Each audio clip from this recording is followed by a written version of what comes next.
Julle reg het ons nog begin sing. Hoe laat is dit nou? Kan jy op my horlosie nou kyk? O, speel ek ons so liedjie.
Baie welkom vanaand, ek sien daar kom nog steeds mense daar.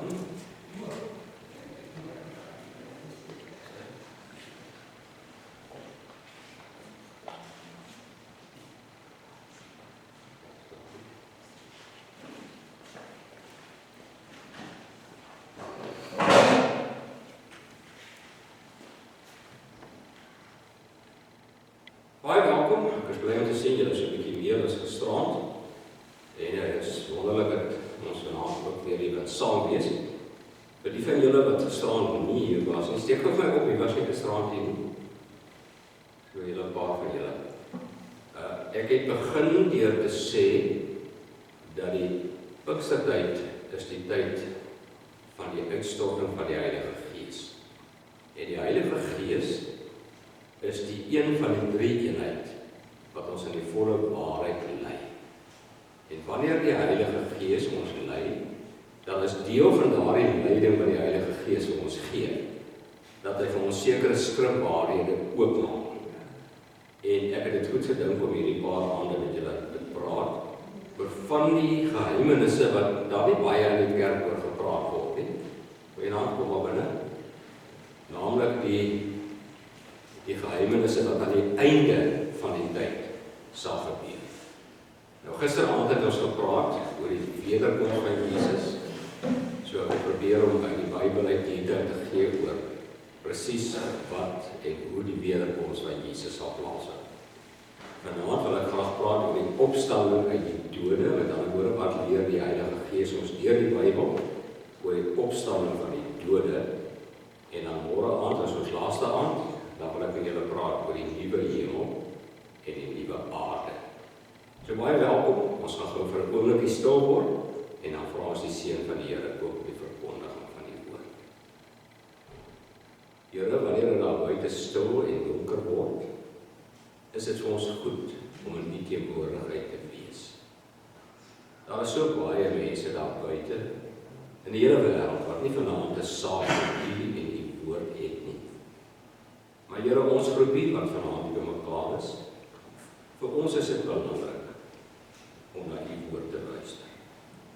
Daarom bid ek, Vader, dat U ook elke een wat vanaand gekom het, op 'n besondere wyse sal seën, en dat U dit vir ons sal duidelik maak, dit wat die Gees vir ons graag wil bekend maak. Ons wag op U, Here, U kinders luister. Amen. Ek gaan vir ons twee gedeeltes vanaand lees. Die eerste deel kom uit 1 Korintiërs 15. Eerst 1 Korintiërs 15, ek gaan lees vanaf vers 35 tot en met vers 44.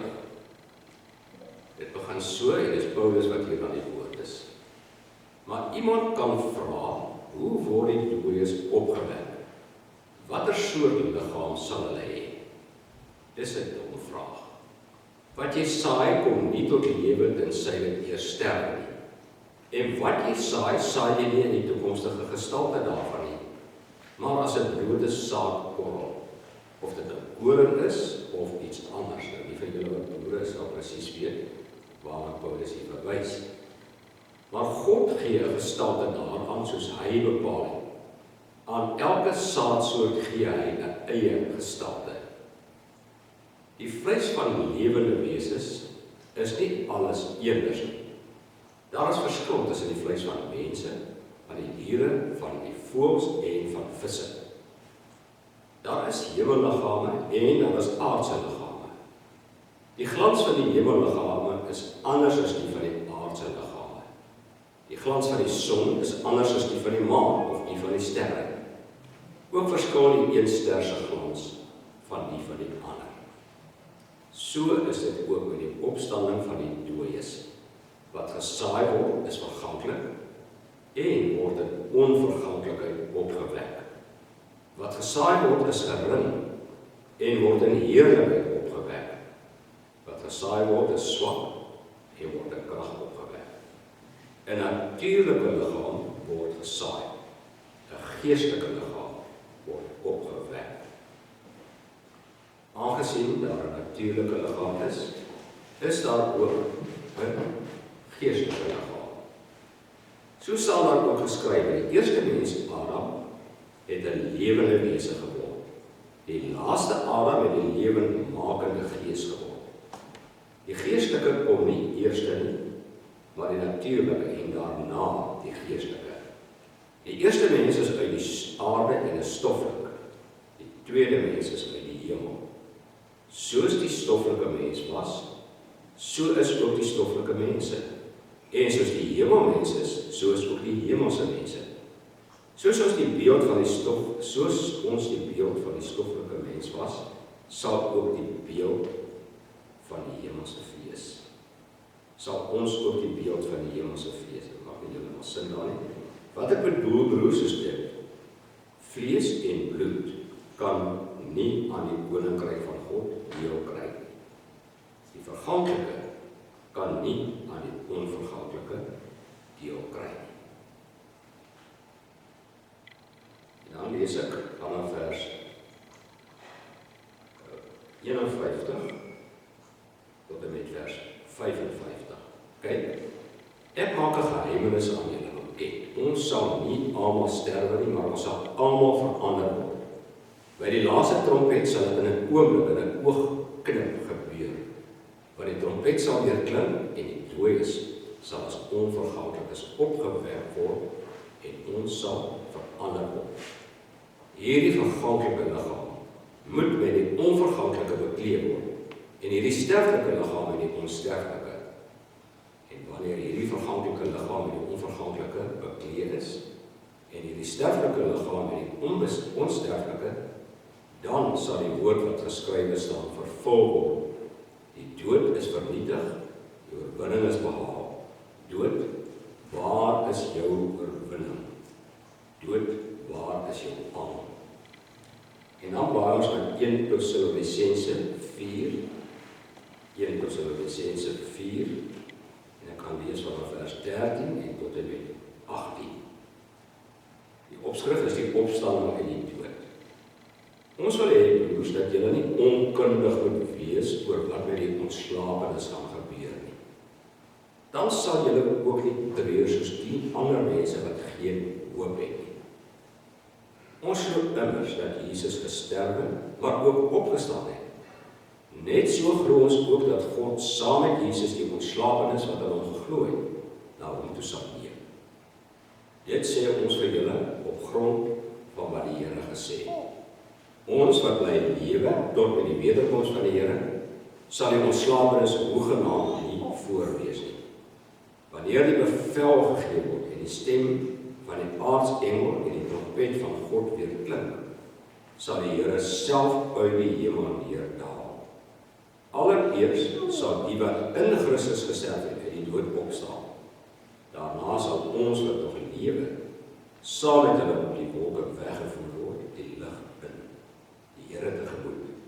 En so sal ons altyd by die Here wees. Troos mekaar dan met hierdie woorde. Tot sover dan uit die woord van die Here. Die heel eerste gebeurtenis na die wederkoms van Christus, waar Jesus self betrokke sal wees, fisies betrokke wees op die aarde, sal die opstanding van die dooies wees. Maar wanneer ons oor die opstanding van die dooies praat, dan is dit belangrik dat ons nou verstaan wat is die regte verhouding tussen siel en liggaam. Dwars deur die geskiedenis was daar nog eintlik 2 uiterste standpunte wat betref die waarde van die liggaam aan die een kant en die waarde van die siel aan die ander kant. Enerzijds is die liggaam oorskat ten koste van die siel. En dit word gedoen deur die mense wat uitroep, laat ons eet en drink en vrolik wees, want môre sterf ons. Dit is die hedoniste, mense wat eintlik net wil lekker vrolik wees en eet en drink. Aan die ander kant was daar die onderskatting van die liggaam en die oorskatting van die siel. Nou hierdie standpunt het ons veral gekry by die ou monnike van die middeleeue. Monnike wat hulle self in eensame kloosters teruggetrek het. En hulle het hulle liggame gemartel, omdat hulle geglo het, die liggaam is die kerker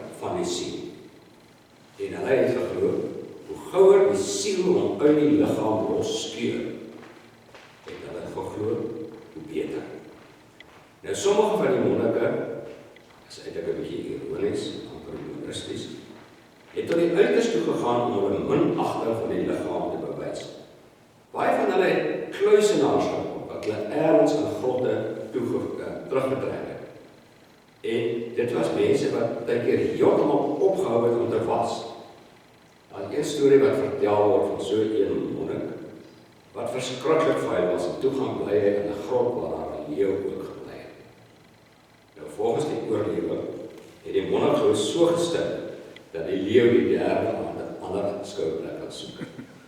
So daar is van die monnike wat hulle heeltemal onttrek het aan die samelewing.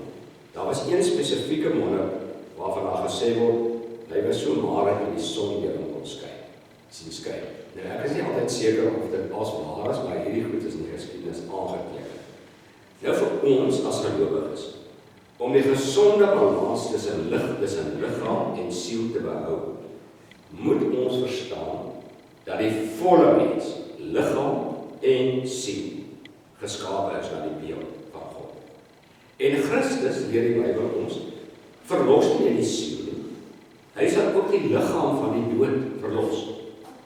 En daarom kan ons almal by die graf sê, ek glo aan die wederopstanding van die vlees.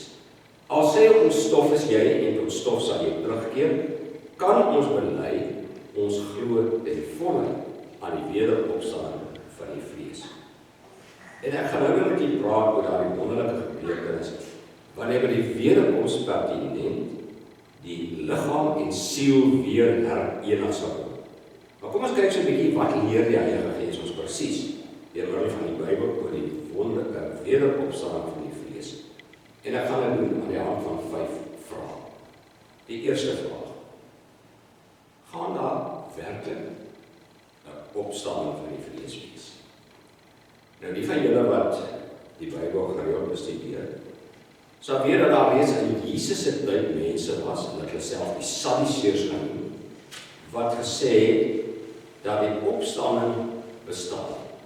Dis die mense wat by geleentheid vir Jesus gevra het, as iemand nou met 'n vrou getrou het, en die vrou gaan nou dood, en dan sal dit onthou, en hy trou elke keer weer met 'n ander vrou, en daai vrou gaan dood, toe vra hulle by Jesus, wie se vrou gaan dit nou eintlik in die hemel wees? So die hele bedoeling van hierdie vraag was eintlik om Jesus te probeer in 'n verleentheid stel.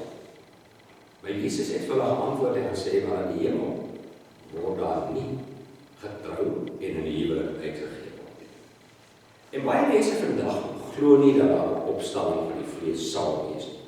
Hulle hoofargument is dat mense word begrawe en daardie liggaam vergaan en dit vergaan tot stof. Ander mense, baie moderne leer, word veras, terwyl ander in die see begrawe en deur visse verslind word. Nog ander glo dat die slagoffers van byvoorbeeld 'n vliegramp wat totaal vermink is, kan ons nou nie meer opstaan nie. Hoe kan die liggaam nou weer opstaan, vra hulle? Maar hierdie mense wat dit sê, ontken die almag van God. En hulle misken God se vermoëns. Dink bietjie mooi, dieselfde God wat in staat was om die menslike liggaam uit die stof van die aarde te formeer en in staat was om die hele aarde, die wêreld, uit niks te skape, sal tog sekerlik ook weer in staat wees om dit wat van die mense oorgebly het, naamlik stof of as, of wat ook al in die diepte van die see is, om dit weer by mekaar te bring en 'n nuwe liggaam te skep. En die Bybel leer ons baie duidelik dat die mens op die laaste dag geoordeel sal word as siel en liggaam. En ek wil net 'n enkele teks of 2 aanhaal, ek dink ek het van hulle gestraat ook genoem. Johannes 5 vers 28 sê, daar kom 'n uur wanneer almal wat in die grafte is sy stem sal hoor en sal uitgaan, die wat goed gedoen het tot die opstanding van die lewe en die wat kwaad gedoen het tot die opstanding van die veroordeling. Almal sal opstaan. Daniël 12 vers 2 sê daar kom 'n tyd wanneer almal wat in die grafte is sy stem sal hoor en sal uitgaan, die wat goed gedoen het sal opstaan en lewe, en die wat verkeerd gedoen het sal opstaan en veroordeel word. Maar wat my betref is die heel duidelikste teks.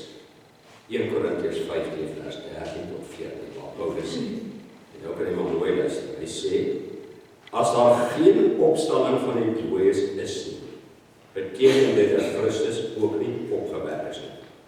En dan sê Paulus, en as Christus nie opgewek is nie, is ons prediking sonder inhoud en hele geloof is ook sonder inhoud. Die ou vertaling het gesê, dan is julle geloof te vergeefs. So met groot oortuiging kan ons as gelowiges antwoord, ja, die Bybel leer baie duidelik, daar gaan 'n opstanding wees. Elke een van ons, of ons nou goed of kwaad gedoen, ons sal opstaan. So leer die Bybel vir ons. Die tweede vraag. Wat gaan presies gebeur by die opstanding? In 1 Korintiërs 15 vers 5 en 51 en 52 sê Paulus, kyk, ek maak 'n geheimenis aan julle bekend. Ons sal nie almal sterf nie, maar ons sal almal verander word. By die laaste trompet sal dit in 'n oomblik, in 'n oogknik gebeur. Want sê Paulus, die trompet sal weer klink en die dooies sal as onverganklikes opgewek word en ons sal verander word. Nou in hierdie teks is daar vir my 4 dinge duidelik. Die eerste is, die opstanding sal in 'n enkele oomblik plaasvind. Dit gaan nie 'n langsame proses wees wat oor weke of maande gaan plaasvind nie. Dit sal in 'n oomblik gebeur. Die tweede wat ek hieruit hoor, is die opstanding sal 'n daad van God wees. Wat by die opstanding sal gebeur, is 'n vertoning van die almag van God. Want dit is hy wat die liggaam voorsien vir die siel. Uit die stof of die as of waar ook al, sal God die liggaam voorsien om weer met die siel te herenig. Die derde, ons kan aflei dat die gelowige dooies onverganklik opgewek sal word. Met ander woorde, die liggaam wat dan sal bestaan, spesifiek van die gelowiges, sal nooit weer sterwe of vernietig kan word. Dit, deur die Bybel ons, sal 'n ewige liggaam wees. En 'n vierde afleiding is dat hulle wat dan nog leef, binne 'n enkele oogwink verander sal word. Hulle wat nog leef dan, sal dus nie sterf soos diegene wat reeds in die grafte is, maar hulle sal dood verander word na 'n verheerlikte liggaam, is natuurlik die gelowiges wat ek van praat, wat dan ook onverganklik sal wees. Die derde vraag, sal die opstandingsliggaam presies dieselfde wees as voorheen? Met ander woorde, as ons die dag opstaan met die verheerlikte liggaam, sal ons lyk soos ons nou lyk. Nou wat betref die hoedanigheid van die opstanding, moet ek beklemtoon dat die Bybel sê vir ons dit sal 'n fisiese en 'n liggaamlike opstanding wees. Reeds in die tyd van Paulus was dit duidelik dat daar sekere mense was wat die opstanding geestelik opgevat het. Maar die skrif leer vir ons baie duidelik, dit sal 'n liggaamlike opstanding wees. Hier in 1 Korintiërs 15 vers 20 sê Paulus dat Christus opgewek is uit die dood as eersteling uit die wat gesterf het. En ook Openbaring 1 vers 5 noem Christus die eerste wat uit die dood opgestaan het. Nou as daar staan is die eerste, dan beteken dit mos daar is ook ander. Daar staan nie by een van die tekste hy is die enigste. Daar staan elke keer staan daar hy is die eerste. So hierdie 2 tekste veral en as ander ook impliseer dus ook dat gelowiges wat sal opstaan, se liggaamlike opstanding sal wees soos die van hulle meeste. En bovendien word ons geleer dat die verlossing wat Christus bewerk het, die liggaamlike ook insluit. En die Bybel leer ons uitdruklik dat die Gees van God sal onsterflike liggame weer lewendig maak. So die opstanding uit die dode is dus die ware opstanding wat eerstens en regstreeks deur Christus verwerf is. Omdat hy, Jesus, die dood en die graf oorwin het, sal ook die menslike liggaam van die gelowiges in die laaste dag opstaan. Maar nou is dit belangrik dat ons nie hierdie opstandingsliggaam sal sien as 'n ganse nuwe skepping, dieselfde liggaam wat in die graf gelê het, of wat veras is, of wat ook al. So leer die Bybel ons, sal deur God weer opgestaan laat word, en daardie liggaam, die spesifieke liggaam, sal weer lewendig gemaak word. By die opwekkings van enige dooie, wat ons in die Nuwe Testament 'n paar van lees, het diegene wat opgewek is, aangegaan met presies dieselfde liggaam as waarmee hulle gesterf het. En ook Jesus het in dieselfde liggaam wat hy gehad het, opgestaan. Maar nou is dit belangrik dat ons ook sal verstaan, daardie opstandingsliggaam sal nie noodwendig presies lyk, soos wat dit nou vandag lyk nie. As daar iemand was met 'n geweldige ernstige liggaamlike gebrek, mense wat verswak is deur hoë ouderdom, of klein hulpelose gebreklike babatjies, hulle gaan tog nie daardie gebrek weer hê nie. In die hemel, deur die Bybel, ons gaan ons 'n nuwe, verheerlikte en 'n volmaakte liggaam hê. Soos wat God, na wie se beeld ons geskape is, ook volmaak is. Nou kan jy dalk vir my vra, maar as die liggaam wel anders gaan lyk, hoe is dit dan moontlik dat ek sê dit sal dieselfde liggaam wees as voorheen? Kom ons gebruik 'n eenvoudige voorbeeld. Almal van ons, toe ons 3 weke oud was, babatjies, dis heelwat anders gelyk as wat ons nou lyk. En tog is dit dieselfde liggaam wat ek het wanneer ek 40 of 50 is. En as ek eendag oud is, sê jy maar, ons word dan 90, 100 jaar oud, gaan daardie liggaam ook maar 'n bietjie anders lyk as wat die meeste van ons se liggaam nou lyk. En tog, dit bly dieselfde liggaam. Daarom is dit belangrik as ons kyk toe Jesus opgestaan het, wat het hy vir sy disippels gesê, veral vir Thomas. In Lukas 24 vers 39 sê hy, kyk na my hande en voete, dit is tog ek self. Voel aan my en kyk. En dan sê Jesus, 'n gees het nie vleis en bene soos julle sien dat ek het nie.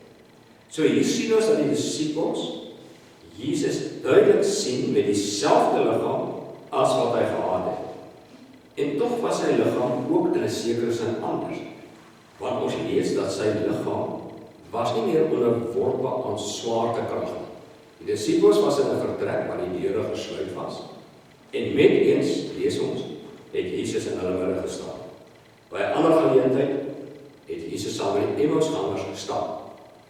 En hy het verskyn en met hulle saamgestaan.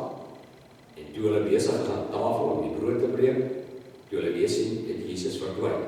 So die gevolgtrekking wat ons maak, is dat dieselfde opstandingsliggaam, of die opstandingsliggaam, sal dieselfde wees as die wat gesterf het, maar dan nie as vlees en bloed, swak en verderflik nie, maar as 'n liggaam met onverderflikheid, onverganklikheid en heerlikheid bekleed sal wees. Kom ons vra nou, watter verskille gaan daar wees tussen die opstandingsliggaam en ons teenwoordige of huidige liggaam? Nou, ek tel in die skrif 6 waarneembare verskille. 2 daarvan lei ons af uit die opstanding van Christus en die ander 4 lei ons af uit Paulus se eerste brief aan die Korintiërs. Die eerste, dit lyk asof die opstandingsliggaam waarskynlik nie nodig sal hê om gewone voedsel te gebruik. Ons lees wel dat Christus na sy opstanding voedsel gebruik het. Maar dit dui eerder daarop dat hy aan sy disippels verwys en bewys dat hy nie net 'n gees is nie. Maar ons kry tog die indruk dat dit nie vir Jesus noodsaaklik was om fisies liggaam voedsel in te neem, om hom in stand te hou en sy liggaam in stand te hou. En blykbaar sal die opstandingsliggaam langs ander weer in stand gehou word. Van die skrif praat byvoorbeeld van die hemelse manna, van die spyse van die boom van die lewe, en op 'n plek praat die skrif ook van die water van die lewe vir die verlosters. Die tweede, dit blyk, soos ek net gesê, dat die opstandingsliggaam nie meer aan die gewone ruimte en swaartekrag gebonde sal wees nie. So ons kan nie afleiding maak dat die opstandingsliggaam sal tog ander eienskappe hê as die vorige liggaam van vlees en bloed, en dat hierdie opstandingsverheerlikte liggaam deur ander wette beheer sal word. Die volgende 4 verskille kan ons aflei uit 1 Korintiërs 15 vers 42 tot 44. Nou, die van julle wat die Bybel het, die boodskap, dit is 'n meer moderne vertaling, wat eintlik vir mense amper op 'n meer praktiese manier sekere vertalings gee. En ek gaan nou vir hierdie volgende 4 verskille die vertaling gebruik van die boodskap. En ek gaan elke keer net 'n stukkie lees soos om die boodskap te skryf, en dan hanteer ons die volgende verskille na aanleiding van wat ek gelees het. Die boodskap sê die liggaam wat doodgaan, vergaan heeltemal, maar die nuwe liggaam, die opstandingsliggaam, sal nooit vergaan. Nou, ek dink dit is nodig dat ek vir julle moet verduidelik of probeer oortuig dat ons liggame verganklik is. Binne 'n paar dekades raak ons bene swak, die sig van die oë begin verdof, die hare word grys, en ons liggame word sommer in die algemeen al swakker. En dan in 'n stadium tree die dood in. En na die dood, binne 'n paar dae begin die ontbinding, waar tydens die liggaam dan tot stof vergaan. Maar by die opstandingsliggaam, sê 1 Korintiërs 15, of vers 5 sê dit is anders gestel. Ons hoor hier dat dit nooit sal vergaan nie. Soos 'n blom wat nooit verwelk nie, word die kragte van die verheerlikte liggaam nooit swakker nie. Nooit sal die verheerlikte liggaam se oë weer dof word, of die hand weer begin bewe nie. Of jy as 'n baba sterf en is of jy 'n grys raak is wanneer jy sterf, dit sal nie saak maak nie. Jy sal 'n volmaakte, onverganklike liggaam hê, en al praat die Bybel in Openbaring 20 vers 21 van groot en klein wat voor God sal verskyn, sal ook selfs hy wat klein is en klein gesterf het, volledig verheerlikte wese wees met die volle vreugde van kindskap. Dan die volgende. Die liggaam wat ons begrawe, die liggaam wat begrawe word, is vol gebreke. Maar oor ons nuwe liggaam, waarmee ons weer sal lewendig word, sal ons saam met die boodskap wat net kan oorloop van trots. Ons huidige liggame is ons nou maar onderworpe aan allerlei kwale en siektes. 'n Mooi mens, 'n mooi jong meisie, sommige gou is die skoonheid van die jeug verby. En al die wetenskap, die mediese wetenskap, alles het hoe gevorder, kan nie daar slaag om voortdurende jeug van ons te gee nie. En ons lewe eintlik maar altyd onder die skaduwee van siekte en dood. Maar die opstandingsliggaam daarin sal die stempel dra van ewige heerlikheid.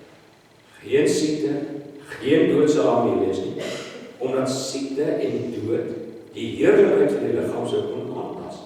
En dit kan tog nie. Daarom wil Jesus in Matteus 13 vers 43 uitroep: dan sal die gelowiges in die koninkryk van hulle Vader skitter soos die son. En daarom kom Daniël 12 vers 3 ook sê: die verstandige leiers sal skitter met die glans van die hemel self. En die wat baie mense op die regte pad gelei het, sal altyd skitter soos die ster. Die volgende een, volgens die boodskap vers 43b, die oude is swak, maar die nuwe is vol krag. Ons aardse liggame is onderworpe aan swakheid, eintlik maar van geboorte tot by sterwe. Hopeloos kom ons in die wêreld in, en deur die lewe heen is ons swak. Ja, volgens wees uitputting, wees ongeskiktheid vir ons lewensstaat, wees gebrek aan krag. Selfs die sterkste van ons word uiteindelik verswak deur siekte. Praktiese voorbeeld, die hartseer verhaal van Joos van der Westhuizen. Almal weet van julle van Joos van der Westhuizen. 'n sterk, gesonde jong man, 'n skitterende rugbyspeler, maar hy is verswak deur siekte. En waar hy 'n kragtige rugbyspeler was, het hy verander in 'n hulpelose mens wat in 'n rolstoel gesit het en later selfs nie eers meer kon praat. Maar na die opstanding maak die swakheid plek vir krag. Vir 'n sterk liggaam deur die woord ons wat geen uitputting sal ken nie. Vir 'n helder brein wat nooit sal moeg word nie. Al ons beskikbare talente sal dan benut wees. Ons diens aan ons meester sal voluit en kragtig wees. Dit sal nie traag en halfhartig wees ons swakheid. Laaste een in die boodskap. Ons sterf as gewone mense, maar ons gaan lewendig word in 'n nuwe geestelike liggaam. Gedurende ons aardse lewe weet ons is ons bekleed met 'n natuurlike liggaam. En alhoewel ons as gelowiges reeds hier op aarde in verhouding staan met die Gees van God, en hoewel hy reeds in ons lewens, as ons werklik sterk gelowig is, die Heilige Gees in ons werk, word sy heerskappy tog maar in 'n mate gedenk deur ons natuurlike liggame. Hoekom? Want as voortdurende spanning tussen die Gees en die vlees. Kan jy nou onthou dat Paulus by geleentheid skryf? Die goeie wat ek wil, dit doen ek nie. En die kwade wat ek nie wil doen nie, dit doen ek. So die luste van die vlees vertroebel tog maar ons verhouding met God. Maar die wonderlike is, die opstandingsliggaam sal dit nie so wees nie. Die Gees van God sal dan volkome heerskappy oor die verheerlikte liggaam voer. Die verloste sal 'n perfek toegeruste instrument wees in die hand van God. En hierdie teenwoordige, mens kan dit amper sê rebellerende liggaam, sal vanuit die graf herrys as 'n geestelike, toegeruste en bruikbare liggaam wat God sal prys en eer. Dit sal geestelike lewe wees in die ware sin van die woord. Nou broer en suster, die veranderings wat ons hier bespreek het, moet ons ook goed verstaan, is net beskikbaar en net die erfdeel van die kinders van God. Want diegene wat gelowig is en wat in die wederkoms gereed sal wees wanneer Jesus kom om te oordeel. Elkeen wat gekniel het voor die kruis van Golgotha sal hierdie vreugde smaak. Hierdie is die dinge wat die Here vir sy kinders voorberei het. En wat 'n wonderlike verandering is dit nie om na uit te sien. Laaste vraag baie kortliks. Gaan die goddelose afgestorwenes ook opstaan? Die antwoord hierop is ja, baie beslis. Die goddelose sal ook opgewek word en hulle sal ook in 'n onsterflike liggaam voortbestaan, maar nie in 'n verheerlikte liggaam nie, soos die gelowiges. Hulle uiterlike voorkoms sal ooreenstem met hulle bose sondigheid en met die ellendige toestand van hulle siele. En daarom het Daniël 12 vers 2 sê, dat sommige sal opstaan door ewige skande en veragting. So geliefde broer en suster, ons sien dat daar aan die einde van die tyd 'n werklike en 'n duidelike skeiding sal plaasvind. En dit sal 'n finale en 'n onherroepelike skeiding wees. En elkeen van ons wat vanaand hier is, sal deel hê aan daardie skeiding. Mag ek dan nou afsluit en vir u te vra, is u verhouding met Jesus Christus sodanig dat u verseker uitsien na die opstanding by die dode? Amen. Ek wil graag maar weer geleentheid gee as iemand behoefte het om te bid. Mag jy as die geleentheid.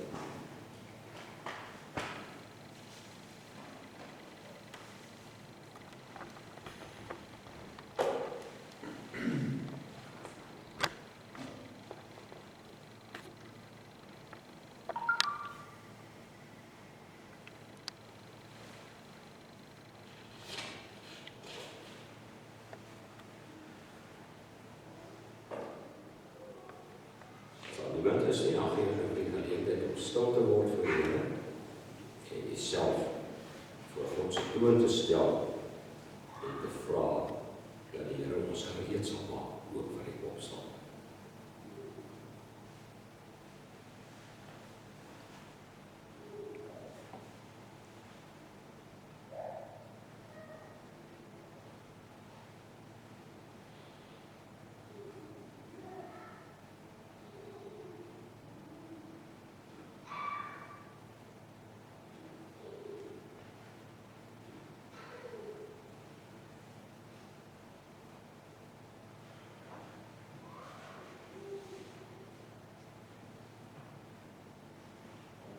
Here ons God, dankie vir die woord, wat vir ons sekere dinge openbaar.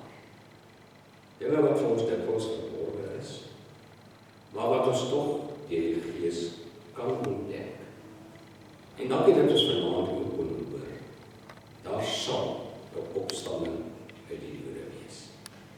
En daar sal 'n verheerlikte liggaam wees vir gelowiges. Here, u woord is so duidelik daaroor. Here, ons wil vir u vra dat ons wat vanaand hier is, deel sal wees van daardie opstanding in verheerlikte liggame. Vader, berei ons voor vir daardie groot dag, wat ons nie weet wanneer dit kom, wanneer die lewende en die dode oordeel word. Ons dank u dat ons vanaand na u woord kon luister, en ons dank u dat u bereid is om met ons sekere geheimenisse te deel. Here, ons weet ons sien maar deur 'n spieël en 'n raaisel. Ons verstaan nie alles nie, maar eendag sê die woord, sal ons alles verstaan. En sal ons u ken soos wat u is. Bewaar ons elkeen asseblief op die pad huis toe vanaand. Maak ons dankbaar en getrou aan u as die koning van die kerk. In Jesus se naam vra ons dit. Amen.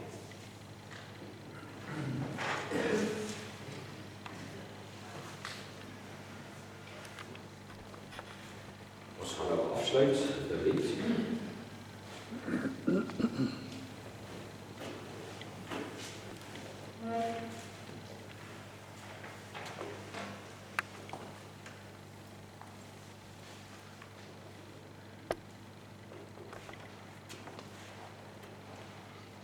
Ik ken allemaal jullie niet. Weet je wat het is? Jullie zullen alsjeblieft. Zijn. Oké.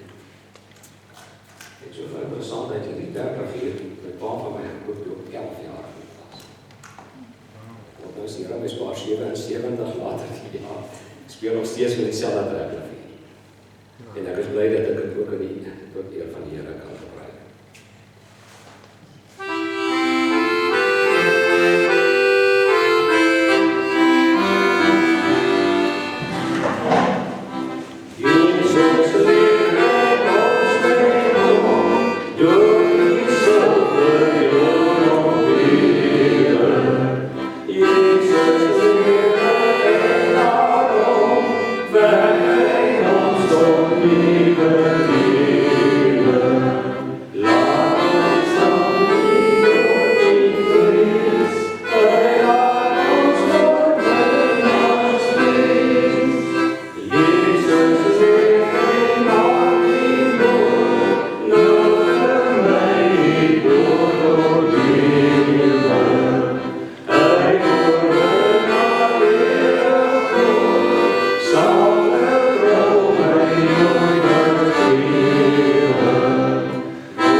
Gemeenskap van die Heilige Gees, het ons elkeen sal wees en sal bly